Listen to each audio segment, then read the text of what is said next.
gunfighter stood on the porch and stared into the sun. Hey folks, going to do a fairly quick video on manual of arms and going to talk about how you can get faster at getting your first round out, which means you can then follow it up second, third, fourth, however many rounds you need to by doing things well and doing them sooner. So I've spoken in a previous video that doing things sooner makes you faster. So as you present a rifle, I should be clicking off safe and bringing my finger to the trigger to prep it as I raise the gun up and bring sights to eyes. And that's gonna be the focus of this, is bringing the sights to your eye line, all right? The common mistake I see that breeds bad habits is people start off on a range, and especially with military guys where they're not forced to aim at a starting stick or something like that, like you get in some competitions, is they bring the gun up high in their shoulder, they level it at the target, and they'll even maybe be partially in their cheek weld, all right? So we tell them hunt over their sights, this is what they try to do. And what they're trying to accomplish is get faster to hope they have more time for their qualifications. And then when they're given the okay to shoot, they bring their head down, right? And in doing so, I can still see the target, I'm still looking at it, but I actually can't see the reticle. Whereas if I just bring the sights up to me, then I get the reticle and it stops in alignment with my eyes, right? You look at your target and you bring your sights into alignment with your eyes. If you bring your head down, now you've got two things traveling, all right? Head's coming down, sights are coming up. You're not gonna be able to guarantee that they meet every time, all right? So that's step one, is bringing sights to eyes, not you down to the sights. I've got, right now, my sights mounted on a riser. So that makes it a lot easier to bring sights to eyes because I don't have to do anything with my head. I just bring the sights up, all right? Now, the next part of this is back here, all right? Because bringing the stock to my cheek will give me my sights, all right? I'm already bringing sights up to eyes to align them with my line of sight on the target. Bringing the stock to your cheek will guarantee you your sights. What your cheek weld looks like is going to depend on your height over bore, all right? This mechanical offset of center line of the sight, the center line of the gun, or really, in this case, just how high it is above your stock, all right? So with a riser, there's not a lot of cheek weld, but it does hit that spot, all right? Now, the stock's a little high in the shoulder. And what a lot of us have been told and trained is that you want the stock fully embedded into your shoulder to manage the recoil. That's not really false, right? It's true, but it's not so true that it's absolute that if the stock is high in your shoulder, you're not gonna be able to control the gun, all right? You have multiple points of contact when it comes to a rifle, so recoil management is not just at the stock, all right? But that's not really the focus here. Sights to eyes, all right? Means I don't have to make any extra movements, and the less movement I make, the more efficient it's going to be because of less room for error, all right? The more movements I make, the greater the room for error, all right?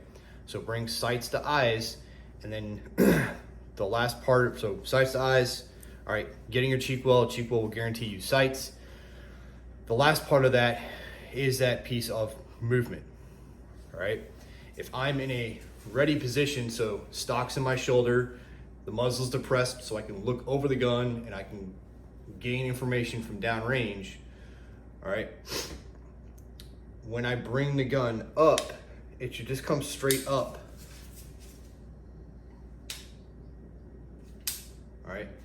Some people like to cant the gun over, so now they're coming up and over to bring it into alignment with their eyes. Again, that's extra motion. All right, now you're bringing the gun up and over. And if you were to snap it up, all right, there's a good chance that you're going to overshoot that, all right?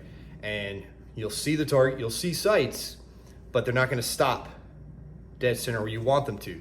They're gonna be canted over a little bit, and now you either have to make that correction or you have to accept the accuracy of that first round you're about to throw down range, all right? So you wanna limit the amount of movement. If I'm coming from underarm, all right, again, I want the gun to be as up and down as possible so that all I'm doing is punching straight out, right, and getting into my sights. If I'm coming across the body or rolling the gun, right, now that's extra movement to get into my sights, which creates larger room for error. I'm not saying that you can't run your gun that way. What I'm saying is that the more movement you put into it, the greater the room for error. All right. So the more I can just keep the gun in line, the easier it's going to be to get into sights. All right. Just trying to keep it aligned with my dominant eye. All right. And wherever it's coming from, I'm just dropping it or raising it into alignment with my dominant eye. Both eyes are open, reflex sight, picks everything up, and I'm ready to rock and roll, okay? So, bring your sights to your eyes, don't bring yourself down to your sights. Get your cheek weld will give you your sights, and limit the amount of extra movement that you're putting into your presentation of your weapon, all right? More movement, more room for inefficiency and room for error. Less movement, the more efficient it's gonna be, it's less room for error. And then really quick, okay, ACOG's not on a riser, all right? It's your normal lower 1/3 sight height. It's the same thing. I bring sights to eyes, okay? Every time. Got the reflex dot up top, which just makes it a little bit easier to bring sights to eyes. All right, but now you'll see there's like no cheek weld. So it actually slows down my presentation with this because it's so high up, I'm not getting it like any cheek weld, it's barely touching it, all right? Whereas it's faster for me to get into the RCO or the ACOG because I can get cheek weld. All right, so there are ups and downs to risers. Don't just throw a riser on your gun and elevate that optic just because you saw it and you think it looks really good. Get out there with what you've got and work with it, and then ask yourself, do I really need a riser? Because maybe you're just a long-necked person. All right, don't just throw stuff on your gun because everything works. All right, bring sights to eyes, get your cheek weld, limit the movement on your presentation. You'll be able to get that first round out sooner. And then if you apply all the other fundamentals, you'll be able to get your next round out sooner, and so on and so forth. And lo and behold, you will be faster. Train well, train hard. Hope to see you on the range.